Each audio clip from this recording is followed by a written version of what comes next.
We're recording. Hello and welcome to the very first recording of Take Back 2020. It's our first video series.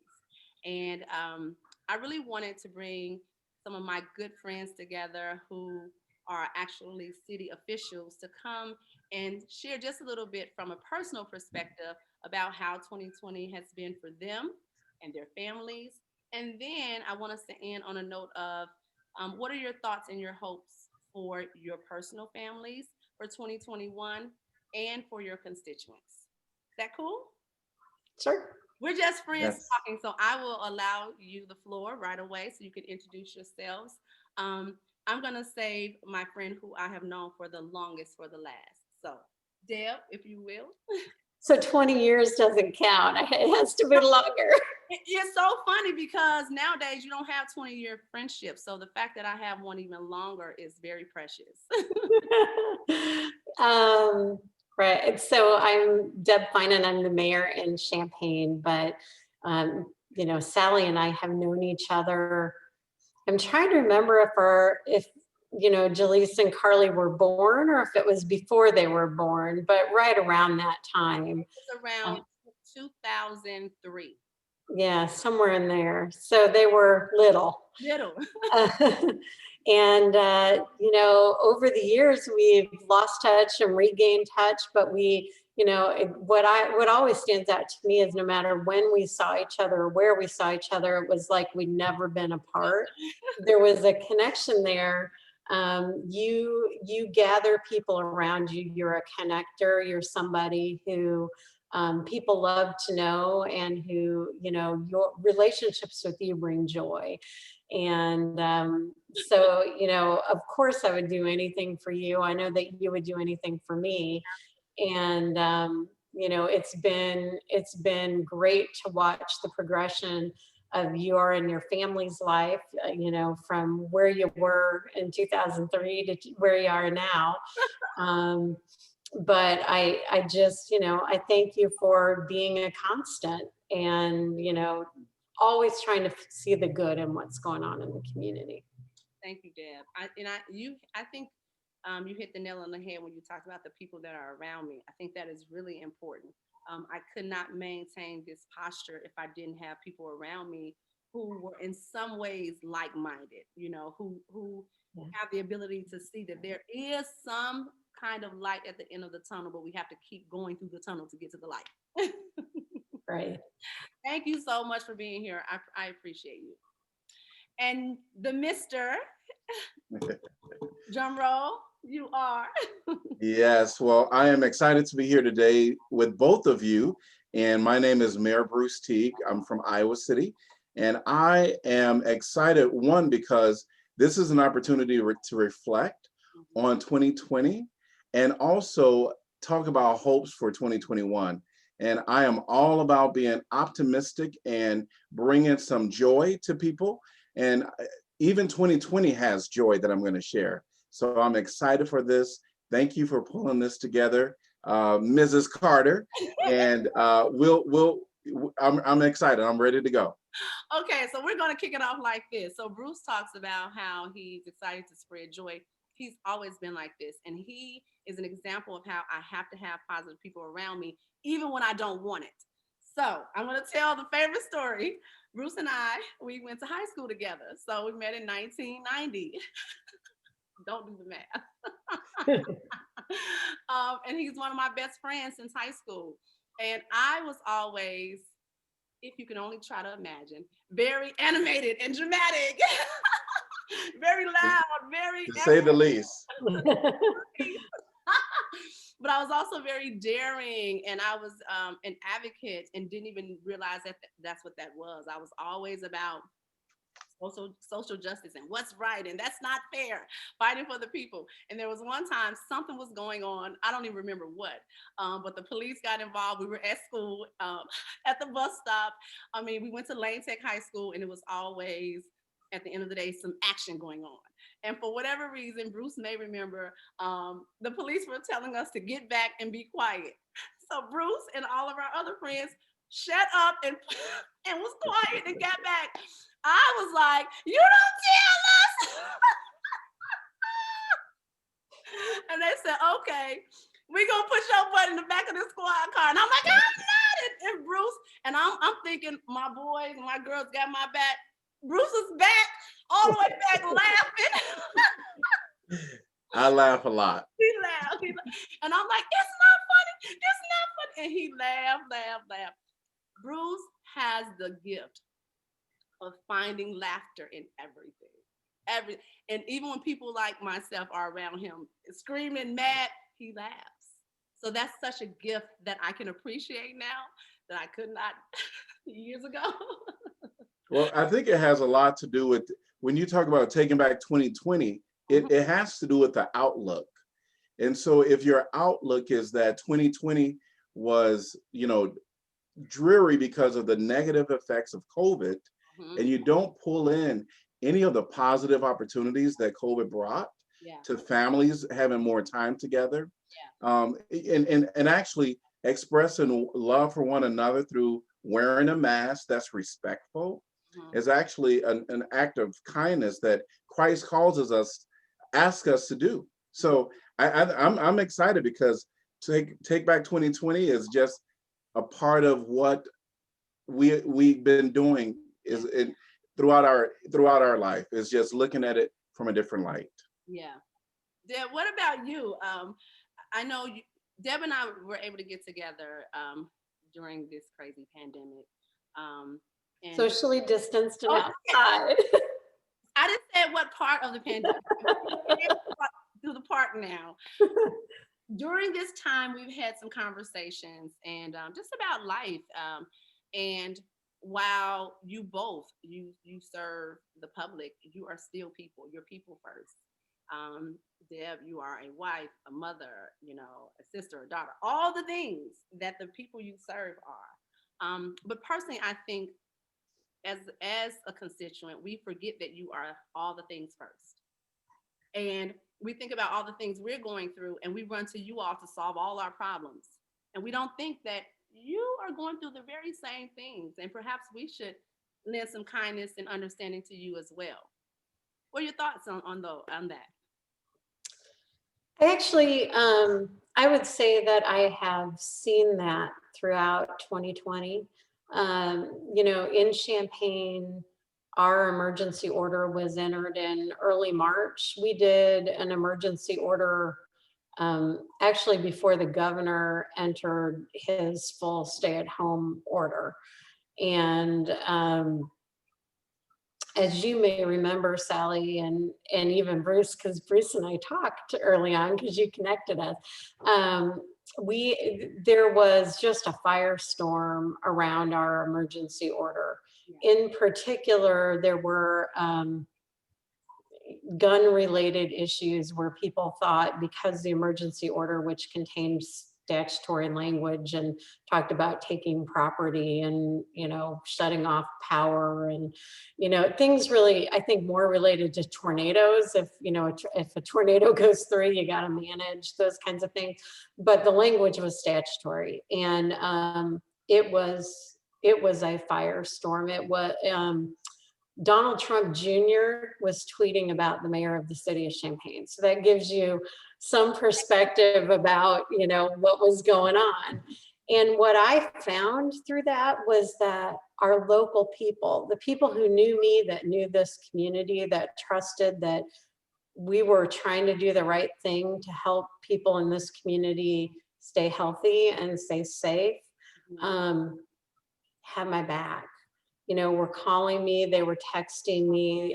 Some of them even responded to some of the trolls on Facebook. And that whole mess is probably a discussion for another day. But one of the joys that I took out of this is that we are a tight-knit community, that there is a lot of love and caring out there, and people aren't afraid to show it.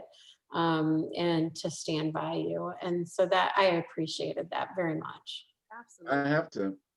I just want to respond and say thank you for your boldness and getting out there and doing your mask order when it was truly unheard of, almost throughout the nation, where many mayors as well as governors were very hesitant to do such an act.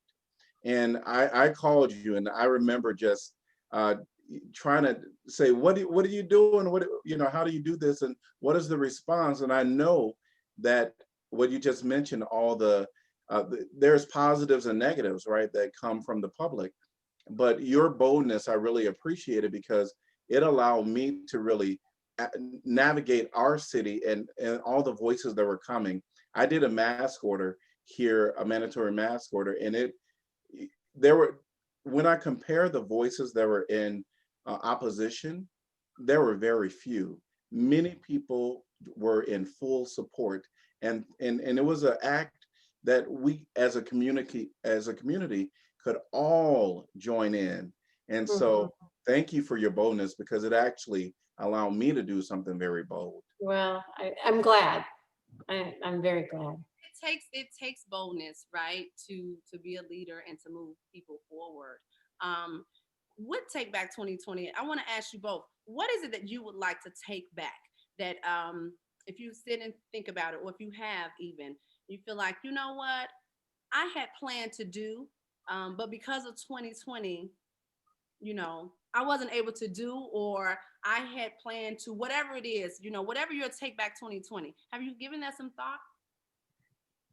So are you talking on a personal level or on a city level? On a personal level, because here's the thing. I brought you here, yes, because of your positions. You're both amazing mayors, but again, for me, it's about humanity, and I want to really end this year with looking at the human side of all things. I think that's what we miss, that human connection, and this is a season of rebirthing and giving. And so as we as we enter into this new season of 2021, what do you want to take back that you feel like was maybe stolen from you, or was a disappointment, let down? Well, yeah, I think for me, I was to get married in April. There you go. I didn't And, want to say it, Bruce. I'm like, Oh my and, gosh.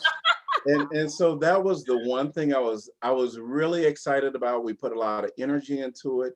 We were excited, and then I thought, okay, we're gonna have to put it on hold, and it was undetermined how long. Right? It was.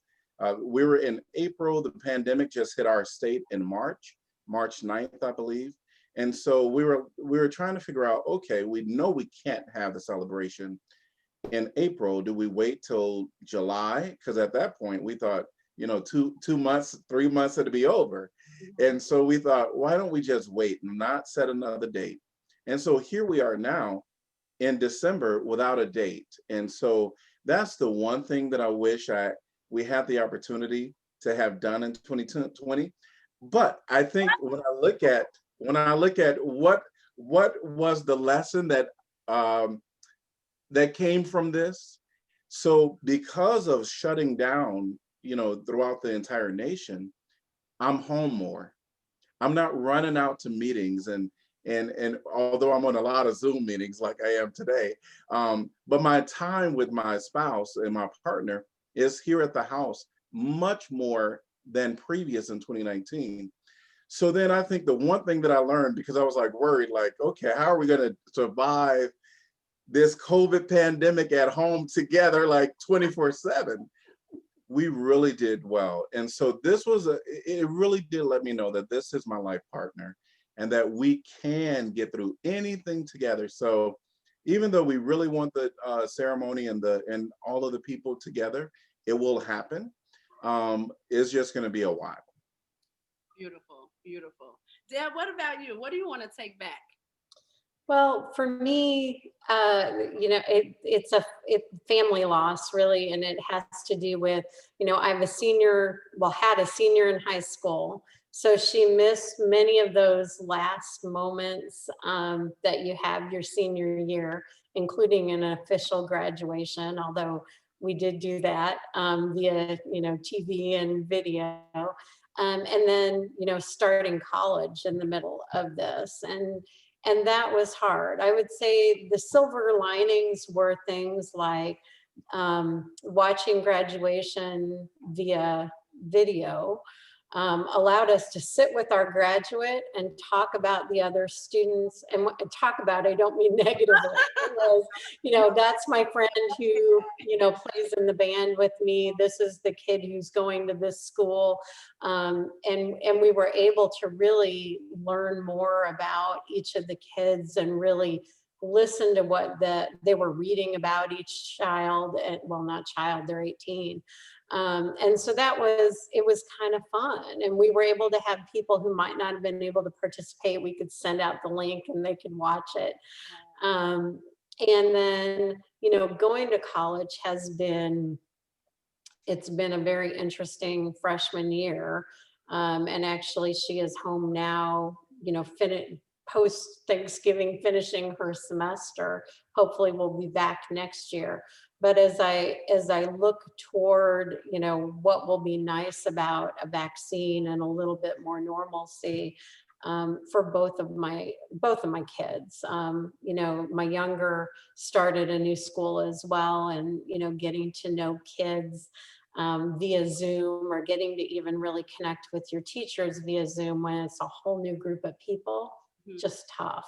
Yeah. And so they've both learned really good time management skills. They've learned how to talk to teachers and other students via email. I mean, there are some skill sets that have really accelerated, and that's been a good thing.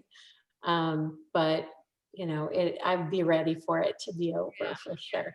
I think all life lessons, once we're like, okay, we get it, we're like, okay, we're ready to end, which I think this is a great opportunity to start reflecting on those lessons so that we can move forward, But I have to ask, both of you, do you think that it was necessary for the world to just kind of pause, to just reset and restructure? Boy, there are days I sure do.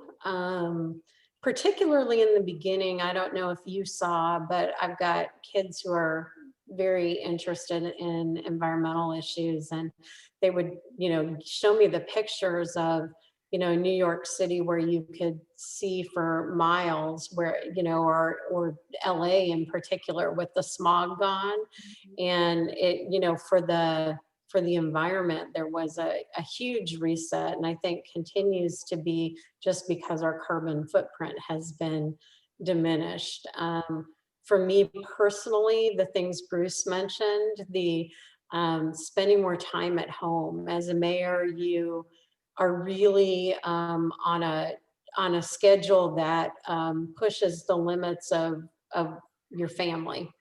And they have to buy in, because it's not easy, right? You're out in the evenings, you're booked, and even on the weekends. And this has allowed our family that time together, particularly getting ready to send a kid to college, having that whole from March until September, to really be home together, have meals together. That's been great.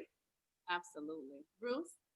I think for me, when I look at the entire nation taking a pause, of course, COVID, it revealed a few things within our community.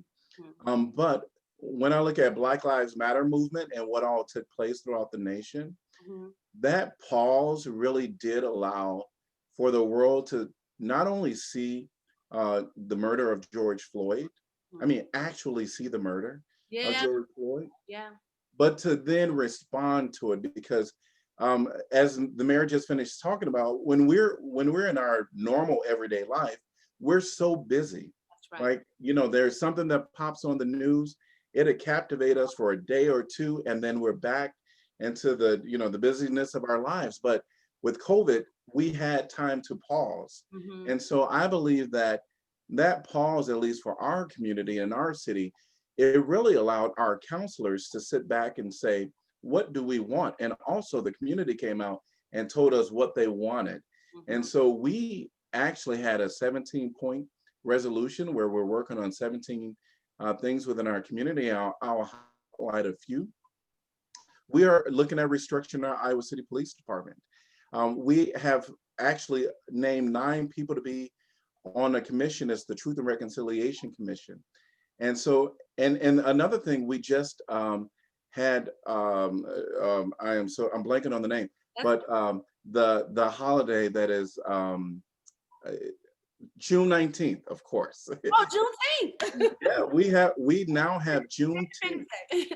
Juneteenth, a city holiday, so we'll be closed and having celebrations for Juneteenth. And so we're excited here in Iowa City. We also have affordable housing plan and a committee that is going to come together because we kind of hit and miss with the affordable housing, and we really need to take that pause and step back and get that plan together. And so what I can tell you is that the pause throughout the entire nation, Mhm. it did allow us to sit and contemplate what systemic racism mean. Systemic racism is not saying that you or are is a racist. It's saying there are some things in the system that we need to look at how it keeps, people of color and the Mhm. BIPOC community on a lower level. And so we're looking at so many things within our community.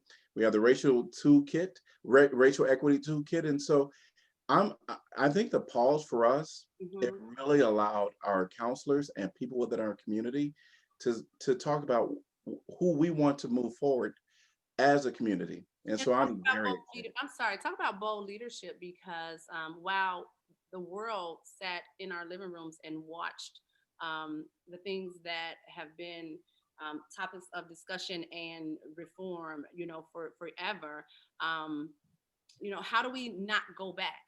How do we not go back to how it was before? Because you in Iowa City and your council, you come up with a plan to not go back to the same old, right? But not everyone is taking such a bold and proactive approach. So how do we continue to move forward? Deb?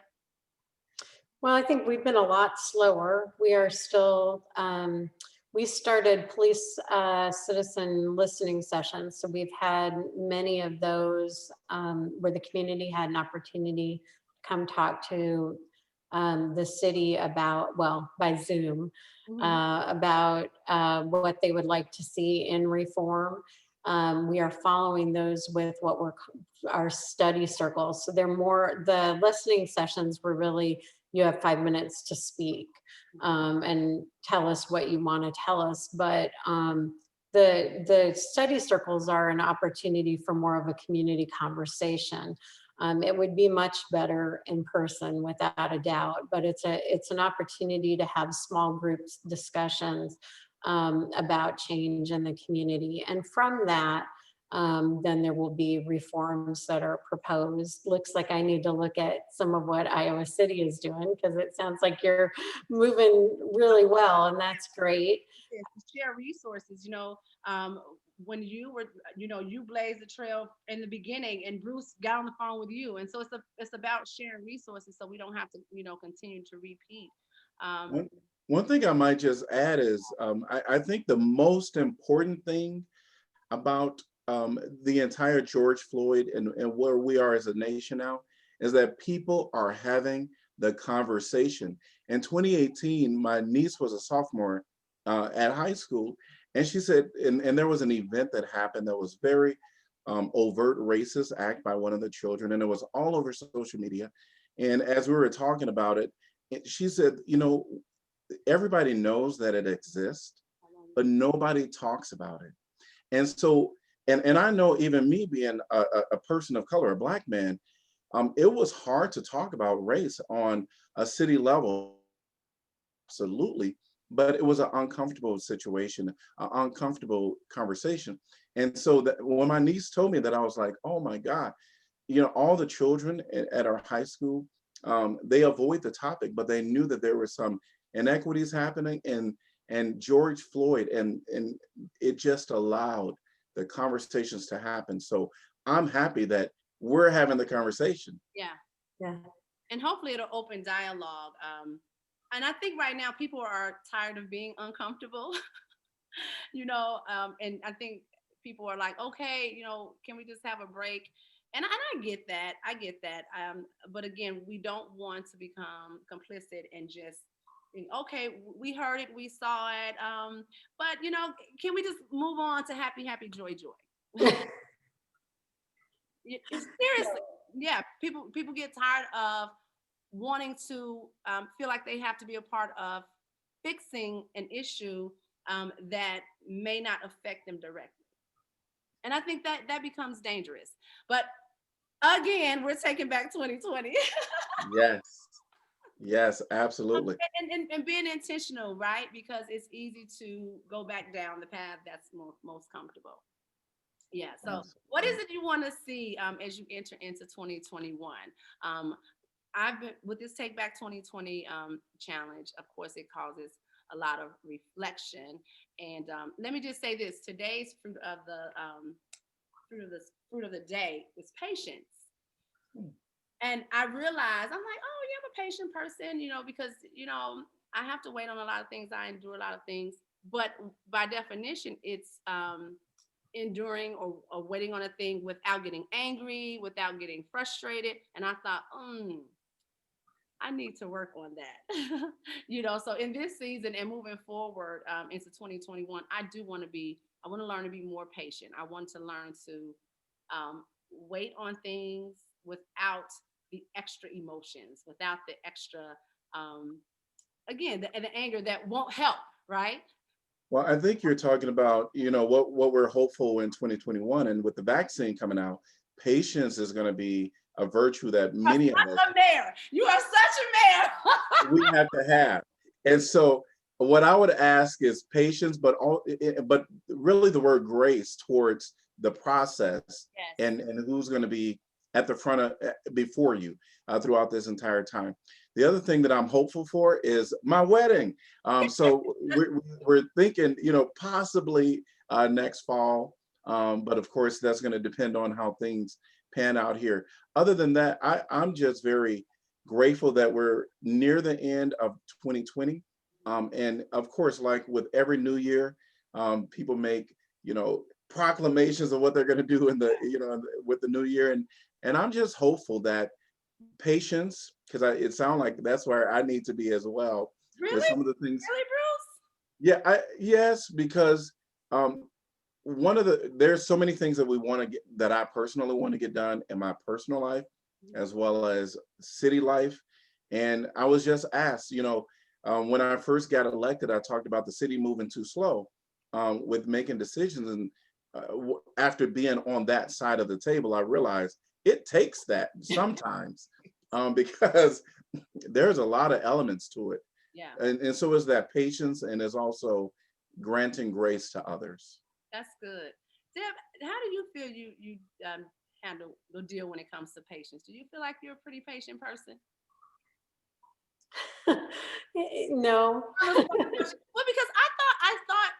I thought I was patient, even though I'm always so Sally. You are not patient, especially by my husband, Bruce. And I'm like, I am patient. As I go, I am patient. I'm not patient at all. I'm not patient, although I do agree with Bruce that it takes time to work through things sometimes in government, particularly because I think process is important. Yeah. You want to be able to hear from different groups of people, and you want to be inclusive. And to do that means that things can't happen instantly. I mean, you could cut out all of that, but and make decisions, rapid fire, but that's not what government Absolutely. should be doing, right? So patience in government is probably a good thing. Not probably, it is a good thing, because you want to have that process.